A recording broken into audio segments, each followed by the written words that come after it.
రవి రాథోడ్ గారు గ్రూప్ 1 సమస్యను మనము చాలా బలంగా ముందుకు తీసుకెళ్లాలక్క అని చెప్పి జరుగుతున్న ఇష్యూస్ అన్నిటిని కూడా మాకు ఎప్పటికప్పుడు మా దృష్టిలోకి తీసుకొచ్చి తను మాకు చెప్పడము మరి యూత్ వింగ్ అధ్యక్షుడు శివారెడ్డి గారు కూడా అక్క మరి ఇట్లా జరుగుతుంటే మనము ఒకటి కాదు అనేక కార్యక్రమాలు చేద్దామని తను కూడా చెప్పడం దానికి సహకరించే అనేక మంది గ్రూప్ 1 అభ్యర్థులు కూడా చాలా డేటా ఇవ్వడం కూడా మేము గమనించడం జరిగింది.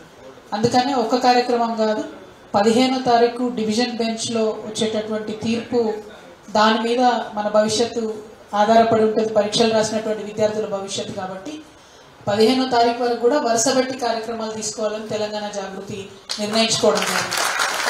అందులో నిన్న మొదటి కార్యక్రమం తెలంగాణ విద్యార్థి అమరవీరులకు నివాళులర్పించి వారి సాక్షిగా పోరాటానికి తెరలేపిన ఈరోజు ఒక రౌండ్ టేబుల్ సమావేశం పెట్టడం వెనుక ముఖ్య ఉద్దేశం ఏంటంటే చాలా తప్పులు జరిగినాయి. అసలు ఎలక్షన్ ఎగ్జామ్ ఎప్పుడైతే ప్రిలిమినరీ ఎగ్జామ్ పెట్టినరో అప్పటి నుంచి మొదలు పెడితే మొన్న రిజల్ట్స్ ఇచ్చి నోటిఫికేషన్ ఇచ్చేంత వరకు కూడా అడుగడుగున అనేక తప్పులు జరిగినాయి.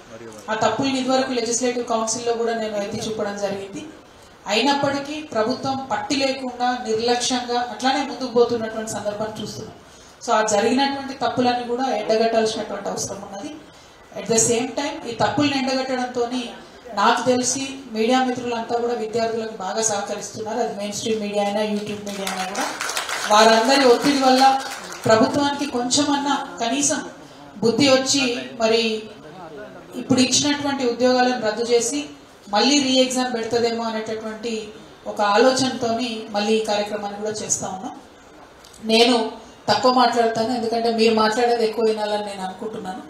కాబట్టి ఈ కార్యక్రమాన్ని అందరూ కూడా మాట్లాడి పాల్పంచుకోండి, అందరూ కూడా తమ యొక్క అభిప్రాయం చెప్పండి. చివరిలో మళ్ళీ గవర్నమెంట్ ఏం డిమాండ్ చేయాలన్నది కూడా రౌండ్ టేబుల్ తీర్మానాలుగా మనం చేసి దాన్ని గవర్నర్ గారికి కూడా పంపుతాము, ముఖ్యమంత్రి గారికి కూడా పంపుతాం. కాబట్టి తీర్మానాలు చివరిలో చేసుకుందాం. సో ఇప్పుడు అల్టిమేట్గా ఒకటే మాట, తెచ్చుకున్నదే తెలంగాణ ఉద్యోగాల కోసం, తెచ్చుకున్నదే తెలంగాణ విద్యార్థుల కోసం. అటువంటి విద్యార్థులకు నిరుద్యోగులకు అన్యాయం జరుగుతుంటే మాత్రం చూస్తూ ఊరుకునేది లేదు. మీ పక్షాన మేముంటాం, తెలంగాణ జాగృతి ఉంటుందని మళ్ళొకసారి నిరుద్యోగ మిత్రులకు విద్యార్థి మిత్రులకు భరోసానిస్తూ